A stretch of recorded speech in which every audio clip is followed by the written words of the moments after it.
Ndugu zangu wa Tanzania na watazamaji wote kwa ujumla mahali popote mlipo, naomba niwasalimie hamjambo. Natumai umzima, ubuheri wa afya, nami penye nipo kukwema. Karibu katika mwendelezo ili nikufikishie habari ambazo ni breaking news zimefika katika meza yetu ya habari hivi sasa.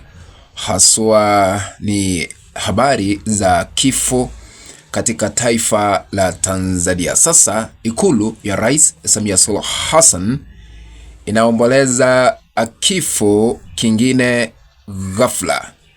Hatuelewi ni kipi ambacho kinaendelea katika taifa la Tanzania baada ya kiongozi kupitia chama cha CCM, chama tawala cha Mapinduzi, kuaga dunia, na ikulu sasa hivi inaomboleza kwa kumpoteza kiongozi ambaye ni wa chama tawala cha CCM. Naomba tukaweze kusoma ujumbe ama salamu za kifo ambazo zimeweza kutumwa kupitia spika wa bunge la kitaifa nchini Tanzania ambaye anaitwa Musa Zungu, ili tuelewe kiongozi huyu wa chama cha CCM ni yupi ambaye ameaga dunia. Ameaga dunia akiwa katika hospitali gani, na ni kipi ambacho huenda kiliweza kusababisha kifo chake.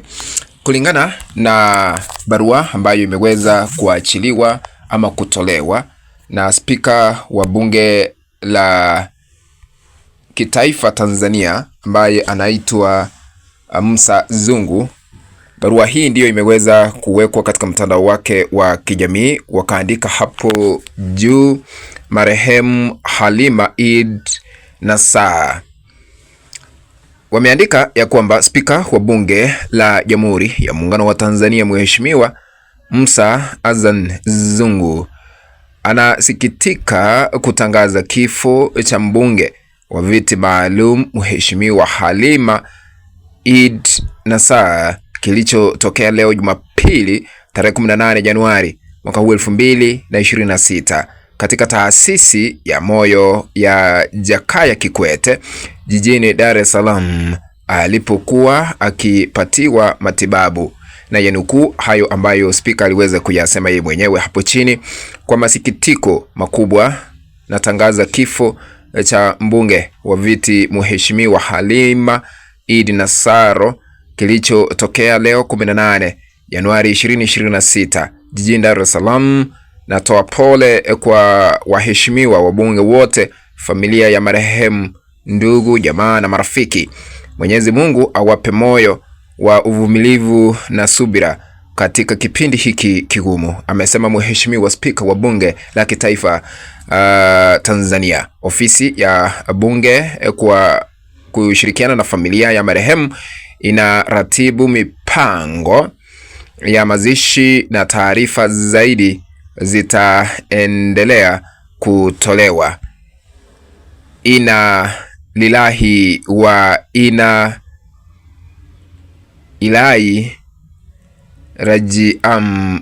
Amina. Najua sasa mimi si Muislamu, ndugu zangu na dada zangu, sasa sijui kama nimetamka hayo vizuri, lakini tumeweza kupitisha ujumbe wa kifo, kumaanisha mbunge mteule kupitia chama tawala cha CCM ambaye anaitwa Halima Nassar ameweza kuaga dunia. Kabla nizame kuondana, na shukuru wote ambao mnazama hii kanda mahali popote mlipo, mzidi kubarikiwa. Lakini kwa heshima na taadhima, unapoendelea kutazama hii kanda, tukabidhi like. Kuna alama ya kidole hapo chini mwa kanda, bonyeza hiyo alama ya kidole kama moja kutukabidhi like, na ikiwa hauja subscribe na kupembeleza uweze kusubscribe. Sasa hatuelewi ni kipi ambacho kinaendelea haswa katika taifa la Tanzania tangu Rais Samia Suluhu Hassan ama tangu uchaguzi uliopita uliofanyika tarehe 29 mwezi wa 10 mwaka jana, na kusababisha Rais Samia Suluhu Hassan kuchaguliwa kuwa rais katika taifa la Tanzania chini ya utata wa uchaguzi.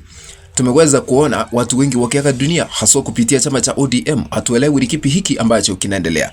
Huyu ni mbunge ambaye ameaga dunia sasa hivi wakati tunapoenda hewani, ambaye ni kiongozi ambaye aliweza kuteuliwa kupitia chama tawala CCM. Ikumbuke kwamba kuna mbunge mwingine ambaye aliaga dunia na aliweza kuzikwa, ambaye alikuwa ni mbunge wa eneo bunge wakilishi la Beramiho, anaitwa Jenista Muhagama, naye aliweza kuaga dunia ghafla na akazikwa. Wiki hiyo hiyo Balozi Timothy Bandora ambaye ni mwana CCM, wakati mmoja aliweza kuserve kama balozi katika serikali zilizopita nchini Tanzania, naye aliweza kuaga dunia. Kulikuwa na kijana wa CCM katika eneo lile la Dar es Salaam ambaye anaitwa Juma Changalawe, naye aliweza kuaga dunia. Kisha baadaye tukaona mwingine anaitwa Julius Benedicto Malaba, naye aliweza kuaga dunia. Baadaye tukaona muhasibu wa ofisi ya msajili wa vyama vya kisiasa nchini Tanzania ambaye anaitwa Alexander Munubi, naye aliaga dunia. Na baadaye tukaona naibu waziri alipata ajali ya barabara, lakini aliweza kunusurika kifo. Yale ambayo ni maovu yalikuwa yanashuhudiwa katika taifa la Tanzania. Kisha baadaye tukaona ajali ya gari la jeshi la polisi nchini Tanzania, na tukaona wawili waliweza kuaga dunia. Jeshi la polisi wawili waliweza kuaga dunia. Sasa hatuelewi ni kipi ambacho kinaendelea chini ya utawala wa sasa. Hatujui kama ni maandamano ama ni maafa yale ambayo yalishuhudiwa nchini Tanzania.